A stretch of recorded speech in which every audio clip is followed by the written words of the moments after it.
O nível atual de poder do Jinwoo é aterrorizante, capaz de deixar caçadores de Rank S em pânico. Seu poder foi tão intenso que o Baek Yeon-ho sentiu que poderia ter sido estraçalhado. Finalmente o tão aguardado episódio da reavaliação do Jinwoo chegou. Simbora ver tudo o que aconteceu. No episódio passado, vimos que o local estava infestado de repórteres. Com a chegada do caçador Baek Yeon-ho e do Choi, o local virou uma bagunça. Eles querem saber se eles vieram até ali para recrutar o caçador Lee Mitsurugi. Mas quem diabos é esse cara? Logicamente que eles não estavam ali por esse maluco. O Choi sabe quem é esse moleque. Ele já assinou contrato com a guilda Ceifadores. No caso deles, eles vieram tratar de coisas mais interessantes. Com isso, os sanguessugas dispersaram. O Baek Yeon-ho fala que ficou sabendo sobre o incidente naquele portal de Rank A, que quase chegou a um portal de Rank S. O Choi responde falando que não havia sido tão sério quanto o portal vermelho, que havia lhe custado a vida de um caçador de Rank A. Mas o Baek Yeon-ho sabe que o Choi estava prestes a ligar para a guilda Trig Branco pedindo reforços. No entanto, graças ao menino necromante, não foi necessário. Os dois começam a discutir com quem o Jinwoo vai ficar. O Choi fala que o Baek Yeon-ho não precisa de mais um caçador Rank S em sua guilda, e vice-versa. Até que o líder da guilda Ceifadores aparece ali perguntando se eles estavam ali para roubar o Lee Mitsurugi. Mas eles não dão a mínima pra esse tal de Lee não sei do que. No outro lado da rua estava o Jinwoo. Ele apenas queria fazer sua reavaliação tranquilamente. No colégio, todas as meninas estavam falando sobre a coletiva do Lee Mitsurugi. Dizem que ele é um playboyzinho mulherengo. Usou e traiu de várias colegas de trabalho. A cena muda pra ele, agradecendo a presença de todos. Como todos sabem, ele despertou como caçador, e seu rank será avaliado no dia de hoje. Ele vai lutar pela guilda Ceifadores, mas na verdade ele já sabe o nível de caçador que ele é, Rank A. Ele assinou um contrato de 2 anos com a guilda Ceifadores, tempo suficiente para o povo esquecer dos seus escândalos. Daí o segurança tenta impedir a entrada do Jinwoo no prédio, mas ele fala que tem um compromisso com a associação. Mas o segurança fala que a entrada estava fechada, mas logo foi interrompido pelo velho presidente Go, falando que esse rapaz era seu convidado, e também havia pedido para eles não fazer conferência nesse determinado horário. O Jinwoo entra e o Lee Mitsurugi fica chupando o dedo.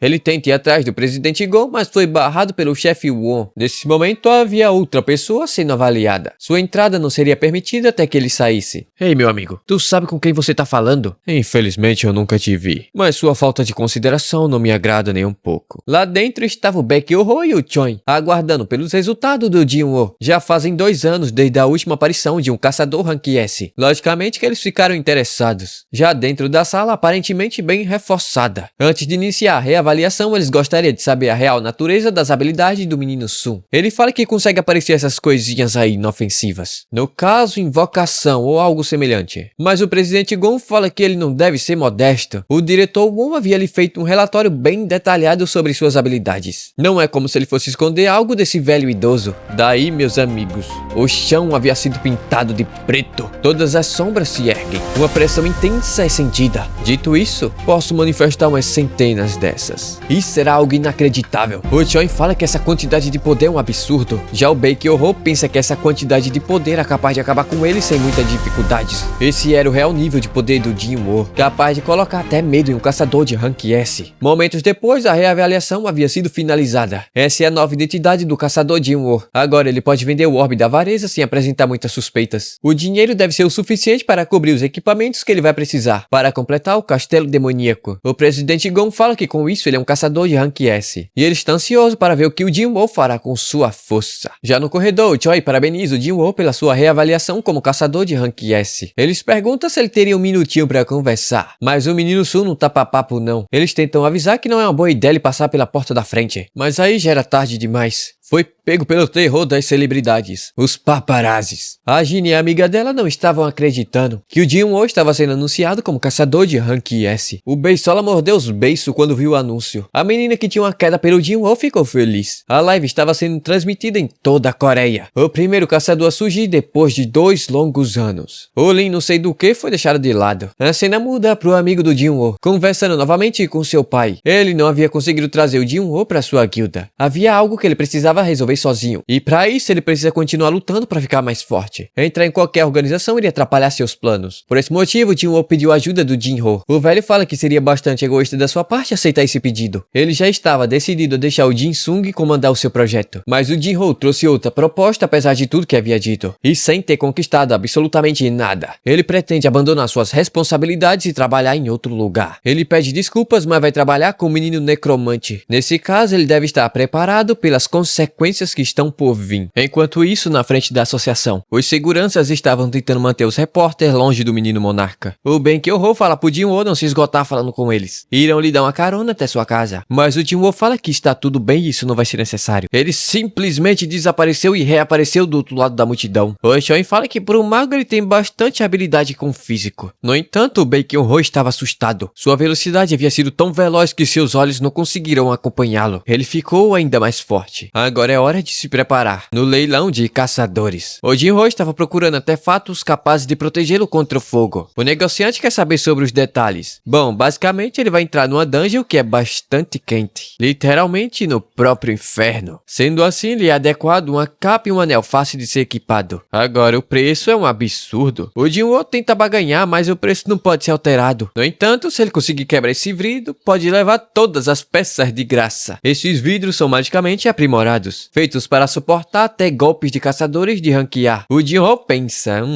esse vidrinho aí não é lá essas coisas. Até sinto um poderzinho mágico, mas não é grande coisa não. Ele enche o punho de mana e dali. Mas o vendedor fala que era apenas uma brincadeira. É, meu camarada, essa loja aí quase foi pelos ares. O Jin-woo pede desculpa, ele não percebeu que estava se tratando de uma brincadeira. Agora ele fala que tá atrás de umas adagas também. Mas isso aí é responsabilidade de outro atendente, que pede pro Jin-woo acompanhá-lo. Meu amigo, o vidro trincou sem ele encostar o punho. Beleza, por essa adaga básica aí o valor é de vários dígitos. Aí o Jin-woo pega uma adaga em seu inventário e pergunta quanto ele daria por ela. O vendedor fala que a atenção do artesão aos detalhes é incrível. Que nada, essa porra aí foi pega na liquidação da loja de itens. O maluco fala que conseguiria vender ela por no mínimo 100 milhões de wons. Mas essa adaga aí só lhe custou 2,8 milhões de ouro. Se os itens da loja dá pra vender esse preço, ele não vai precisar vender o orbe da avareza. Depois ele vai ao banheiro, deve ter dado dor de barriga. O Ben Kyo-ho estava matutando sozinho em seu escritório. Ele já sabia que o Jin-woo era forte, mas o que ele presenciou estava além do que ele imaginava. O poder emanado do laboratório,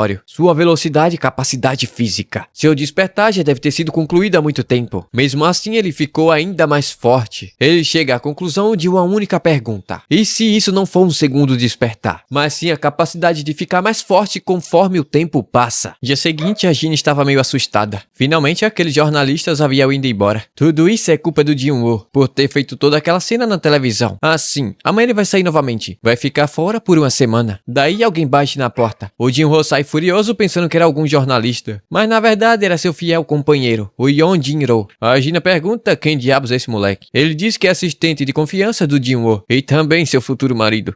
Daí ele aproveita e fala que a partir de amanhã eles estarão ocupados em um trabalho durante uma semana. Dia seguinte, ainda de madrugada, o Jin-woo se levantou e foi até o quarto da Gina. Por hoje eles haviam ido embora, mas toda essa cobertura está enchendo o saco. Ele manda suas sombras saírem. No entanto, ele nota que tá faltando um general. Bom, isso porque ele havia ficado preso no teto. E o Jin-woo não conseguiu extrair a sua sombra. O bicho aí vai ficar responsável pela proteção da Gina. Aproveitando, o Jin-woo tomou algumas preocupações. Ele invoca algumas sombras e manda elas patrulharem os becos da cidade. Talvez isso deixe a cidade um pouco mais segura. Dia seguinte, o Jin-ho agradece pelo Jin-woo permitir ele dormir na sua casa, porque ele havia sido expulso da casa do seu pai. Depois disso, a cena muda para dentro do castelo demoníaco. Um anel encantado com uma águia e uma capa de vento. Isso vai ajudar no combate contra o fogo. Uma nova missão aparece. Coleta de alma de demônios 2. Ele precisa derrotar o Baran, o monarca demônio, e coletar sua alma. A recompensa é uma pedra única de troca de alma. Com a recompensa dessa, qualquer um fica motivado. A cena corta pro pai do Jin-woo, discutindo sobre a saída voluntária do seu filho. O velho fala que uma criança problemática havia saído do ninho. De repente, sua visão ficou turva, e seus olhos começaram a pesar, até que ele caiu desacordado. A cena volta pro andar 75 do castelo demoníaco. Um demônio enorme estava andando pelo local. O Jin-woo decide fazer um test drive. Ele invoca o Tusk e lhe dá o orbe da avareza. O demônio ruge e a magia começa a ser carregada. Tudo em um raio de quilômetros foi reduzido a pó. E olha que esse é seu poder enfraquecido. Não esperava menos de uma das sombras mais fortes do Jin-woo. Beleza. O velho se lascou.